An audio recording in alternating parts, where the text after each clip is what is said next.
Varieties நம்மளோட மணி Siam அப்படின்னு சொல்லிட்டு அது வந்து பூத்துருக்கும் போது பார்க்காம விட்டுட்டோம். பக்கத்தில் இருக்க ஸ்டாக் இது வந்து பூத்துருக்கு, விசிறி வாழை மாதிரி இருக்குது பாருங்கள். இது வந்து ஒரு விதமான ஆர்னமெண்டல் மஞ்சள். ஓகேவா, இது வந்து பார்த்திங்கன்னா நிறைய இது 150 வெரைட்டிஸ் இருக்குது. இது சாதாரண காட்டு மஞ்சள் பூ தானே சிஸ்டர் அப்படின்னாங்க. எப்படி வேணாலும் எடுத்துக்கோங்கப்பா, இது அழகாக இருக்குது, ஆர்னமெண்டல் மஞ்சள், அவ்வளவே தான். இது பூவுக்காக வாங்கி வைக்கிறது. பூ வாசம், அது மஞ்சள் வாசம் அப்படி இருக்குது இதோட இலையில அந்த பூவில் எல்லாத்துலேயுமே. பட் இதை சமைக்க முடியுமா என்னென்னலாம் கேட்டால் எனக்கு தெரியாது.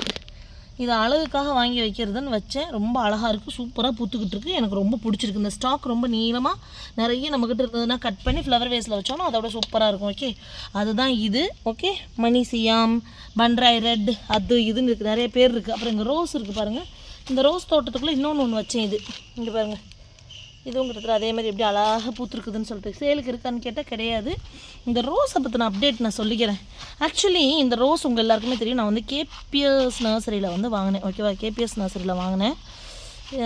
சூப்பராக பார்த்தீங்கன்னா கொத்தாக பட்டன் ரோஸு.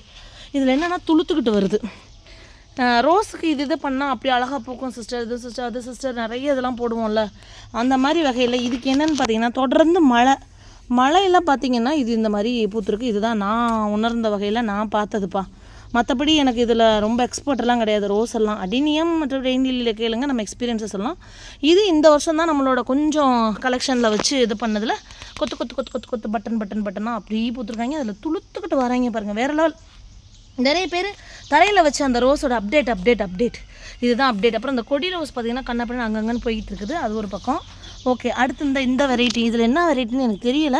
இதுவுமே பார்த்திங்கன்னா நிறைய துளிர் விட்டோம் அப்படி வந்துட்டுருக்குங்க பாருங்களேன். அடுத்து இவங்க அம்மா எல்லாமே வேறு லெவலில் துளுத்துட்ருக்காங்க பாருங்களேன். எந்த ஃபெர்டிலைசருமே இப்போதைக்கு நான் கொடுக்கலப்பா, நான் சும்மா வந்தேன் அடினியம் இது பண்ணுறதுக்காக. பார்த்திங்கன்னா இது இருக்கவும் சரி ஓகே ஒரு அப்டேட்டை போடுறேன் அப்படின்னு சொல்லிட்டு இந்த அப்டேட்டை போடுறேன் நான். அப்போ கட் பண்ணி விட்டதுக்கு இப்போ துளுக்குது பாருங்கள். இவங்க 7 days ரோஸ்ன்னு சொல்லுவீங்களா, அதுதான் இது. இதுவுமே அங்கங்கே துளிர் எடுத்து வேறு லெவல் துளிருங்க பாருங்கள். அப்படியே எப்படி துளிர் இருக்குன்னு மட்டும் பாருங்கள், அப்படியே எடுத்து விட்டு வருது சும்மா கண்ணா பின்னான்னு. இவங்களும் அதுதான். இதில் உள்ள இந்த ஆண் செடியை கட் பண்ணணும். அப்போ அங்கே பாருங்கள் கலராக துளிர் எப்படி எடுத்துருக்குன்னு. அப்புறம் இது வந்து காந்தாரி மிளகாய்ன்னு சொல்லிட்டு எனக்கு ஒருத்தவங்க கொடுத்தாங்க, என்னோட செல்லம். அவங்க கொடுத்தது தான் வளர்ந்துட்டுருக்குது. ஐயோ, அப்புறம் இந்த விதை போட்டோம்ல நம்ம கோஸ்ட் சில்லின்னு சொல்லி, அதோட அப்டேட் அப்புறமா நான் சொல்கிறேன் உங்களுக்கு. இது பாருங்கள், இதுவும் சூப்பராக அங்கங்கே அப்படி துளுத்துட்ருக்குது. இது வந்து நான் வீட்டில் காஷ்மீரி சில்லி வாங்கி அரைச்சேன். அதில் உள்ள விதையை நானும் என் பையனும் போட்டு வச்சு இது பண்ணோம். அதில் வந்து செடியில் இடம் மாற்றும் போது இங்கே ஒரு செடி, இந்த ஒரு 2 இங்கே பாருங்களேன். இதை எடுத்துருவோமா, இங்கே வருங்க, அப்படியே காஷ்மீரி சில்லிப்பா அதே மாதிரி தான் வந்திருக்கு. நீளமாக சுருக்கமாக சுருங்கி போய் எப்படி வந்திருக்கு பாருங்கள். இதுதான். இங்கேயும் கூட நிறைய இருக்குது, எடுத்துக்கலாமா? எங்கள் வீட்டு அறுவடை அப்படின்னு சொல்லிட்டு ஒரு வீடியோ போடுவோமா? எனக்கு அந்த மாதிரி வீடியோஸ் பார்க்கும்போது கொஞ்சம் ஆசையாக இருக்கும். சே, நம்மளும் இந்த மாதிரி பண்ணலாம்ல அப்படின்னு ஆசை தான் பட முடியும், ஆனால் அதை செய்ய முடியாதுன்னு வச்சுக்கோங்க. சூப்பராக இருக்குது பாருங்கள். அப்புறம் இங்கே பாருங்கள், சூப்பராக இருக்குது. லேட்டஸ்ட்டாக என் தங்க ஒருத்தவங்க, அக்கா கைக்கு என்ன காய்ச்சி க்ளவுஸ் எல்லாம் போட்டிருந்தீங்கன்னு. கை வந்து எனக்கு வெயிலில் போய் ரொம்ப ஒரு மாதிரி ரொம்ப டேன் ஆகிடுச்சுன்ட்டு நான் அதை போட்டிருக்கேன்டா அப்படின்னு நான். அப்புறம் இங்கே முட்டாக இருக்காங்களா, இங்கே இருக்காங்களா, இருங்க ஃபோன் இன்னும் சூடாகலாம், அதனால இன்னும் கொஞ்சம் வீடியோ எடுக்கலாம்னு நினைக்கிறேன். இது வந்து சூப்பர், நம்மளோட இது இருக்குதுல்ல, அது பேர் என்ன, ரெயின் லில்லி ப்ளாய்ட்ரே, அந்த மாதிரி உள்ளது. இவங்க தான் இன்றைக்கி வீடியோ எடுக்கவே வச்சாங்கன்னு சொல்லிக்கிறலான்னு வச்சுக்கோங்களேன். அவ்வளோ அழகாக இருக்குது. அம்மா என்னம்மா காந்தாரி மிளகாய் இந்த மாதிரி போகுது, வா பூ வச்சிருச்சு. அம்மா எனக்கு இது கொடுத்தவங்க என் வீடியோ பார்க்காம இருக்க மாட்டாங்க, அதுக்காக அம்மான்றேன். நான் பாட்டுக்கு அம்மான்னு கத்தி ஒடியாந்துட போகிறாங்க. இங்கே பாருங்கள், காந்தாரி மிளகாயோட இதுங்க பூவுங்க நிறைய வரும்னு நினைக்கிறேன். சரி, எனக்கு ஒரு புது அனுபவம். அந்த அம்மா சூப்பராக நீங்கள் கொடுத்ததை வச்சு வளர்த்துட்ருக்கம்மா.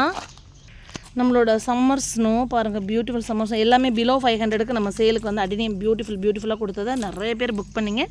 Including shipping packing 270, including shipping packing 350, including shipping packing 450, including shipping packing 290 அப்படி சொல்லி புக் பண்ணவங்க ஏகப்பட்ட பேர். எல்லாருக்குமே இந்த வாரம் வந்து நான் டெஸ்பேச் பண்ணிவிடுவேன். ஆமாம், மழை காலம் நம்ம வந்து கொடுக்குறதுலன்னு சொல்லியிருந்தோம். பட் சூப்பராக ப்ளூமாயும் ரொம்ப அழகாக இருக்கனால இலையெல்லாம் கட் பண்ணி நீட்டாக சேஃபாக நம்ம வந்து அவங்களுக்கு கேரண்டியோட இது வந்து கொடுக்குறோம். மக்கள் சூப்பராக இதை பாட் பண்ணி வச்சு ஒரு 10 நாள் ஓகே, வெயிலில் வச்சுக்கோங்க. ஆனால் மழை வரும்போது மட்டும் எடுத்து காப்பாற்றிக்கோங்க. டைகர் வெரைட்டி எப்படி இருக்குது, சூப்பராக இருக்கா? மற்ற இவங்கள பாருங்கள், காஃபி நிறைய பேர் கொடுத்தோம். ஓகே, மயில் பாருங்கள் எப்படி கற்றுது, கொத்தா இது பூத்துருக்குது பாருங்களேன், என்ன அழகாக இருக்குன்னு. அதனால் அந்த ரோஸ் வந்து எனக்கு தெரிஞ்சு இப்போ என்ன மாதம்ப்பா, ஆகஸ்ட் தானே, ஏப்ரல் மே அந்த மாதிரி வாங்கி தரையில் வச்சு நீங்கள் பாட்டுக்கு கொஞ்சம் காப்பாற்றி விட்டுட்டிங்கன்னா போதும். இந்த மழை காலத்தில் சும்மா அப்படியே தலான்னு அந்த பார்க்கவே அவ்வளோ அழகாக இருக்குது ரோஸ் கார்டன். இந்த ஏரியாவில் தான் வச்சுருந்தேங்க பாருங்கள், எப்படி இருக்குது பாருங்கள், எப்படி கொத்து அது வந்தோன்னா துளுத்து அப்படியே எல்லாம் அங்கே பாருங்கள், துளுராக இப்படி விட்டுருந்தா எப்படி இருக்கும், வீடியோ எடுக்கத்தானே சொல்லுங்க பாருங்கள் எப்படி துளுத்து வந்துட்டுருக்குன்னு சொல்லிட்டு. இது இந்த பட்டன் ரோஸ் மாதிரி பூக்குமே, அந்த பட்டன் இருப்பாது, இதுவும் சூப்பராக இருக்குது. இந்த மாதிரி முக்கோணமாக இருக்குது அந்த சீடை நான் எப்படி காப்பாற்றி எடுக்க போகிறேனோ எனக்கே தெரியலைங்க. ஏன்னா மழை காலமாக அடிக்கடி வெள்ளை தோட்டத்துக்கு வர முடியலன்னு வைங்களேன், மிஸ் பண்ணிடுவோம் என்ன பயமாக இருக்குது. நான் வந்து வீட்டில் கொண்டு போய் இதை வச்சுக்கலாம்ல, அந்த ஒரு ஐடியா இருக்குதான். பட் பார்ப்போம், முக்கோணமாக அந்த மாதிரி எனக்கு வந்ததே இல்லைப்பா. இதை ஒரு தம்ப்நெயிலில் போட்டு வச்சுக்கோம், அப்போ தான் எந்த வீடியோவில் இதை காமிச்சோன்னாலும் தெரியும். சூப்பராக இருக்குது, அப்படியே வச்சாச்சு. சீடு நிறைய எழுந்திருந்துச்சு. ஸ்லீப்பிங் லைன் சொல்லுவோம்ல, அந்த ஸ்லீப்பிங் லைன் விதை தான் இது. டேபிள் ரோஸ் சேலு கேட்குற தங்கங்களுக்கு ஆமாம் டேபிள் ரோஸ் கொடுப்போம். அங்கே பாருங்கள், வேற லெவல். ஐயோ எப்படி இருக்குது பாருங்கள், இந்த பார்வை பார்க்குறதுக்கு வேறு லெவல். டியூலிப் கார்டன் மாதிரி இருக்கா, டியூலிப் கார்டன் மாதிரி சும்மா சூப்பராக இருக்குல்ல பார்க்குறதுக்கு, மனசே நிறைஞ்சு போச்சுங்க. போங்கங்க, என்னங்க இவ்வளோ அழகாங்க இருக்குது, எப்படி பூத்துருக்குது. ஆமாம் மழைக்கு அதுக்கும் சும்மா தெளிச்சியா எப்படி இருக்கானுங்க பாருங்கள், வேற லெவல்ப்பா, வேற லெவல். இதற்கு தான் ஆசைப்பட்டாய், இனிமேல் யாராவது இதற்கு தானே ஆசைப்பட்டாய் பார்த்தீங்கன்னா தமிழிசை கார்டன் தான் ஞாபகம் வரும் உங்களுக்கு. இங்கே பாருங்களேன், சா கண் கொள்ளா காட்சி தான். வேற லெவல். சிஸ்டர் இதில் எப்படி தான் சிஸ்டர் நீங்கள் மெயின்டைன் பண்ணுறீங்க அப்படின்னு கேட்பீங்க. ஒரு மெயின்டெனன்ஸும் கிடையாது, ப்ரூனிங் அவ்வளோதான். இந்த ரெட்டெல்லாம் பாருங்களேன், அல்டிமேட் ஆகிடுச்சு. ஃபோனு போக்மக் பண்ண ஆரம்பிச்சிருச்சு நம்ம ஃபோனு. அங்கே பாருங்கள், இந்த வியூவில் காமிக்கிறேன் எப்படி இருக்குது, சூப்பராக இருக்கா, செமையாக இருக்கு.